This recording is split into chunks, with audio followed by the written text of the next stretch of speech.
घटनास्थल से पुलिस को एक कार भी बरामद हुई है, जिसका इस्तेमाल आरोपियों ने चंद्रनाथ रथ की गाड़ी को रोकने के लिए किया था। कार में से पानी की 5 से 6 बोतल भी मिली है, जिससे डीएनए सैंपल मिलने की उम्मीद है। तो तस्वीर जो आप देख रहे हैं, ये वही गाड़ी है जिसका इस्तेमाल आरोपियों ने शुभेंदु अधिकारी के जो पीए थे चंद्रनाथ रथ, उनकी गाड़ी को रोकने के लिए किया। और जैसे ही उनकी गाड़ी रुकी, तभी बाइक से आए हमलावरों ने उन पर फायरिंग करनी शुरू कर दी।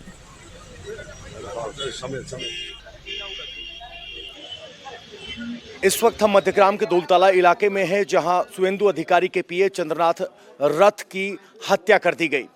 ये हत्या पूरी तरीके से प्री प्लान थी। मौके पर फिलहाल एफएसएल की टीम पहुंची हुई है। ये अगर आप गाड़ी देखेंगे, इस गाड़ी का इस्तेमाल यहाँ पर चंद्रनाथ रथ की गाड़ी को रोकने के लिए किया गया और उसके बाद हत्यारे आए जो कि बाइक पर सवार थे और नज़दीक से गोली मार दी। अगर आप देखेंगे तो यहाँ अभी फोरेंसिक की टीम आई है और सभी दस्तावेज या कहें कि फोरेंसिक एविडेंस यहाँ से जुटाए जा रहे हैं। अगर गाड़ी का नंबर आप देखेंगे WB774AK2270 और पुलिस की शुरुआती जांच में पता चल रहा है कि ये गाड़ी टेम्पर्ड नंबर प्लेट के साथ थी। इस रास्ते से होते हुए चंद्रनाथ रथ आगे बढ़ रहे थे। सबसे पहले साजिशन इस गाड़ी के जरिए उनका रास्ता रोका गया। चूंकि सड़क ज़्यादा संकरी है, यहाँ 2 गाड़ियाँ नहीं गुजर सकती, तो पहले उनकी गाड़ी को स्लो डाउन किया गया और उसके बाद बाइक पर सवार 3 हत्यारों ने इस हत्या को अंजाम दिया। यहाँ के हालात देखेंगे तो जहाँ ये गाड़ी है, इसके ठीक ऊपर आपको एक यहाँ सीसीटीवी कैमरा भी दिखाई दे रहा होगा। ये रात 10:10 की घटना है और जहाँ इस गोलीबारी को अंजाम दिया, ठीक वहीं पर आपको ये टूटा हुआ शीशा दिखाई देगा। ये शीशा उस शीशे से मैच करता है जो गाड़ी पर लगा था। अब ये चूर चूर हो चुका है और पुलिस ने उस गाड़ी को यहाँ से हटा लिया है।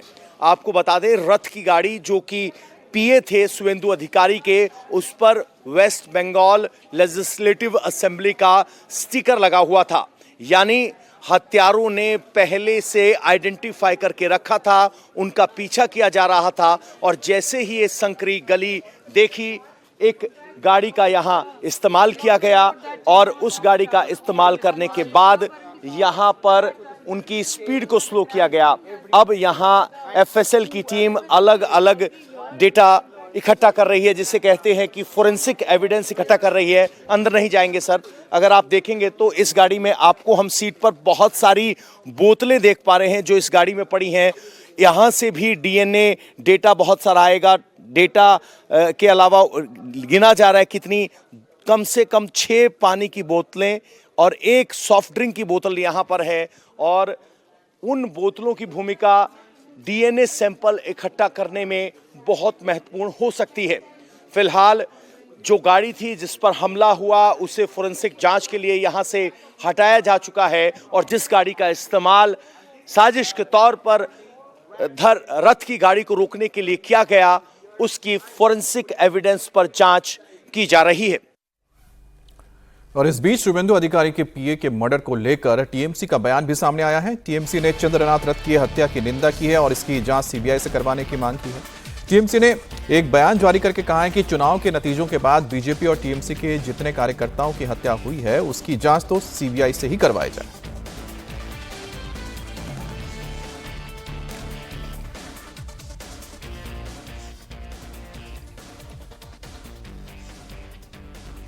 आपको बताते हैं कि शुभेंदु अधिकारी के पीए चंद्रनाथ रथ कौन थे। चंद्रनाथ रथ पिछले 5 साल से शुभेंदु अधिकारी के साथ काम कर रहे थे। चंद्रनाथ रथ पूर्वी मिदनापुर के नंदीग्राम के रहने वाले थे।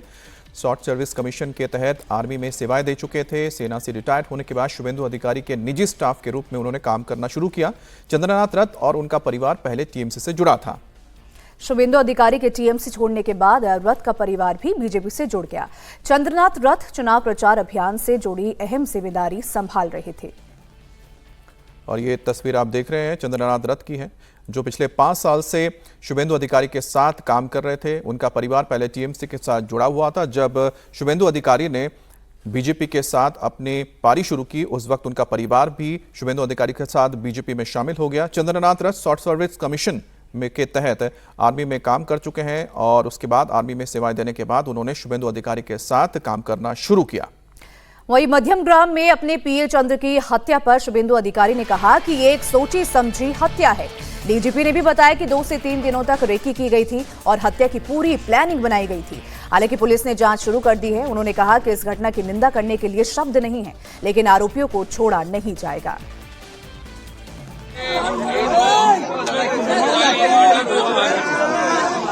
ये प्री प्लान मर्डर है, ये हम लोग का बात नहीं है, पुलिस का डीजीपी का बात है। 2-3 दिन रेकी करके fully pre plan murder police ने इन्वेस्टिगेशन चालू किया। गेट का सीनियर पुलिस ऑफिसर लोग आया, हम लोग बहुत पेनफुल हार्ट में ये जो मर्मांतिक हादसा हुआ इसका निंदा करने का कोई भाषा हम लोग का पास नहीं। दिल्ली से हमारी गृहमंत्री से लेकर राष्ट्रीय अध्यक्ष से लेकर संसद जी से लेकर सब जानकारी लिया है। केंद्रीय मंत्री डॉक्टर सुकांत मजूमदार उन्होंने 4 घंटे तक जो इंसिडेंट हुआ फैमिली का साथ पुलिस का साथ बात किया है।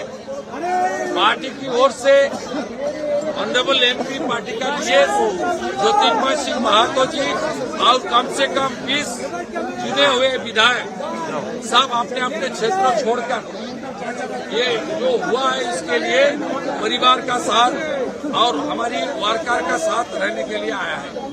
हम लोग इंतजार करेगा। पुलिस ने कुछ ना कुछ क्लू को मिला है, पुलिस ही कार्रवाई करेगा। डीजीपी देख रहा है। एक हमारी आईपीएस हमारी लीडर भारती घोष जी ने पुलिस का जो इन्वेस्टिगेशन और बीएनएस के अंदर क्या क्या हो सकता है वो उसको बारे में जानकारी इकट्ठा करें। 15 साल का महाजंगल राज का एक कुफल का नतीजा है। बीजेपी सरकार जब टेकअप कर लेगा तब धीरे धीरे गुंडा को सफाई करने का काम शुरू हो जाएगा। थोड़ा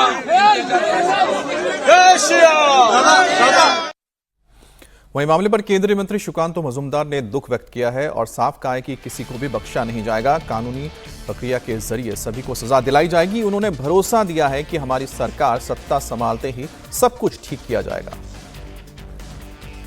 police is investigating the matter.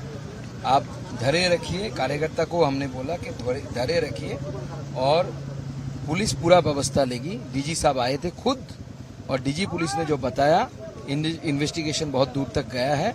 किसी को बख्शा नहीं जाएगा। लीगली जो प्रोसीड्यूर है सबको कानून के दायरे में लाया जाएगा। एक भी नहीं बचेगी। 5 गोलियां लगी ऐसी पता चला है। अभी पोस्टमार्टम होने दीजिए, उसके बाद पता चलेगा। हमारे मुख्यमंत्री जी को शपथ लेने दीजिए, उसके बाद हमारी पार्टी की सरकार बनने दीजिए, सब ठीक हो जाएगा। थोड़ा टाइम लगेगा, सब ठीक हो जाएगा।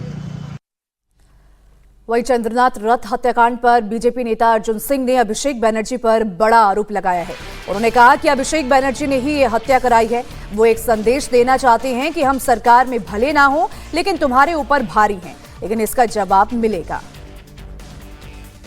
देखिए, ममता बनर्जी का जो भतीजा है वो स्पष्ट रूप से एक खूनी आदमी है और देखेंगे उसको एक आदमी थप्पड़ मारा था, वो पागल था और उसको 7 बरस बाद उसको पीस के मार दिया था।